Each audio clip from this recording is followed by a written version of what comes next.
इस्लाम ना रिस्पेक्ट देने का कायल है। वो कहता है बाकी चीजों में तो डिस्क्रिमिनेशन होगी, वो तो मर्दों में भी डिस्क्रिमिनेशन है। आप मुझे बताएं, सारी दुनिया के मर्दों को एक काम दे सकते हैं, एक जितनी सैलरी दे सकते हैं? नहीं। आप उनकी सलाहियतों को, उनकी जिस्मानी जो इस्तिताअत है उसके मुताबिक एंगेज करेंगे। बताएं कहाँ यकसानियत है मर्दों में? आप एक ही ऑर्गेनाइजेशन में चले जाएं, एक नायब कासिद है, एक स्वीपर है, एक क्लर्क है, एक उसका आगे उसका बॉस है, एक मैनेजर है, एक ओवरऑल चीफ एग्जीक्यूटिव है, कितना स्टेटस डिफरेंस है। लेकिन एक चीज आती है सिविलाइजेशन में, रेस्पेक्ट एट स्टेक नहीं होनी चाहिए। उसको आप एमॉल्यूमेंट्स कम रखे हुए हैं आपने और फैसिलिटीज कम रखी हुई हैं, लेकिन जो ह्यूमन डिग्निटी है और सेल्फ रिस्पेक्ट है, इस पर कंप्रोमाइज नहीं है। यही चीज बेटा इस जेंडर के हवाले से है। औरत के मर्द बच्चा तो नहीं पैदा कर सकता, इसका यह है कि बच्चा पैदा करती है, आपने रिस्पेक्ट देनी है कि देखें मां बनती है, आप खुद किसी मां की औलाद हैं, इसको डिग्रेडेड समझना, इसकी पैदाइश को उस तरह सेलिब्रेट ना करना जैसे मेल चाइल्ड की करते हो। और बताओ ये कहां से सीखा आपने डिस्क्रिमिनेट करना? उधर लड्डू तकसीम हो रहे हैं, इधर आज के मुंह लटकाए हुए हैं। किसने बेटी की पैदाइश पर लड्डू तकसीम किए हैं बताओ? फिर इस्लाम को कहना पड़ा ये रहमत है, वो नेमत। क्योंकि इंसान तो इतना छोटा है, ये सिर्फ नेमत को एंजॉय करता है कि जी बच्चा तो नेमत है, सहारा है। सोचें, देखें कितनी मटेरियलिस्टिक सोचें हैं। ये क्या सोच है? ये बजाते खुद ही घटिया सोच है कि आपने एक मटेरियलिज्म की वजह से रिस्पेक्ट ग्रांट की कि बुढ़ापे में काम आएगा, तो बेशक वो जूतियां मारे बुढ़ापे में जाकर, लड्डू तकसीम हो रहे हैं और बाद में उतनी जूतियां भी पड़ रही हैं, कई वालिदैन को पड़ रही हैं, निगेट होते हैं वालिदैन बूढ़े, बच्चा बीवी लेकर चला गया। और बेटियां, मैं जिंदगी में देखता हूं बेटियां आती हैं बाप का ख्याल पूछने, और बेटियां जनाब, बेटी और दामाद आते हैं, बूढ़े बाप को अपने घर ले जाते हैं। I have seen examples. इसलिए कि इनके दिल में पेरेंट्स की मोहब्बत कदरे ज्यादा होती है। ये प्रैक्टिकल बात है, अल्लाह ने इसीलिए इसको रहमत करार दिया। फिर जिसके लिए जाने कुर्बान कर रहे हैं, हुर्मत रसूल पर जान भी कुर्बान है, बेटी के बाप है। रोल मॉडल ने, उस्वा हसना ने, दुनिया की अजीम तरीन हस्ती ने तरीन औलाद पैदा की, बड़ा होने नहीं दिया, बेटी से ही सारा नस्ल चलाई। बेटा बातें हमारी हैं, बातें नफ्स के ताबे हैं, नफ्स के ताबे हैं। ये इस्लाम की तो बुनियादी सैक्रिफाइस है। इसकी अगर नहीं ना, सबसे बड़ा पिलर, सबसे बड़ी फाउंडेशन वो है कुर्बानी। कुर्बानी क्या है?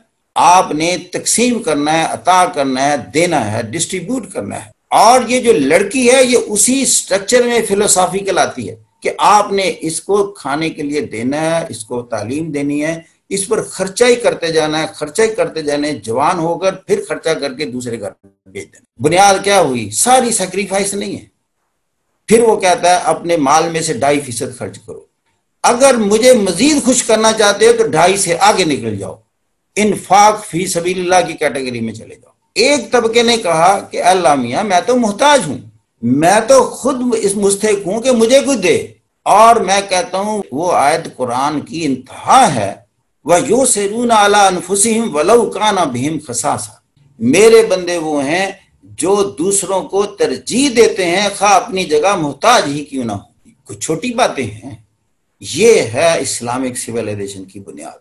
और फिर आखिरी बात वो गवाही की। आप मुझे ये बताएं, अगर किसी शख्स को ये कहा जाए कि अदालत में केस हो, आपके मुखालिफ फरीक को तो कहा जाए कि तुम एक वकील की हेल्प ले सकते हो, आपके साथ एक एडवोकेट आ सकता है, लेकिन आपको ये कहा जाए कि आप एडवोकेट की फैसिलिटी नहीं ले सकते, आपको खुद ही डिफेंड करना पड़ेगा। बताएं इस्तेहकाक किसको मिला? ज्यादा इस्तेहकाक, प्रीरोगेटिव किसको मिला? इज्जत किसको दी गई? डिस्क्रिमिनेट किसको किया? आपको डिस्क्रिमिनेट किया गया। उसको सहूलत दे दी कि वो कानून के नुकात निकाल कर छुड़ा कर ले जाए। असिस्टेंस दी ना, जिसको असिस्टेंस मिले वो प्रीरोगेटिव है ना। अब आ जाए औरत पर। गवाही के मामले में कहा कि ये एक साथी को लेके जा सकती है, 2 जा सकती हैं, ये प्रीरोगेटिव दिया। और इज्जत किसकी बढ़ी? इज्जत अल्लाह ने किसको दी? केली नहीं छोड़ा, मदद दी ना। इसलिए कि मैं इसको बाज़-औक़ात ऐसे माहौल में रखता हूं कि मर्दों की तरह ना ये उतनी ओपन होती है ना फील्ड में जाती है, क्योंकि ऐसे ऐसे एपिसोड्स में रहती है और अक्सर औकात इसने घर को लुक आफ्टर करना है अल्टीमेटली। तो इसको थोड़ा सा प्रीरोगेटिव दो, इसको इज्जत दो। और मर्द को कहा कि तुमने सारी जिंदगी इसका खर्चा उठाना है। और मुअज़्ज़ज़ कौन हुआ? तुम हुए कि वो हुई? गुलाम को कह दिया जाए आका की खिदमत करनी है, मुअज़्ज़ज़ कौन है? गुलाम है कि आका है? बताओ। मर्द पर जिम्मेदारी लगा दी ना कि ना नफका आपके जिम्मे है। और दूसरी बात, शादी करके लाना चाहते हो, एक हक मैं देता हूं जिसको मैं हक महर कहता हूं, मैं उसकी कोई मिकदार ही मुय्यन नहीं करता, वो ये औरत मिकदार का तयन करेगी।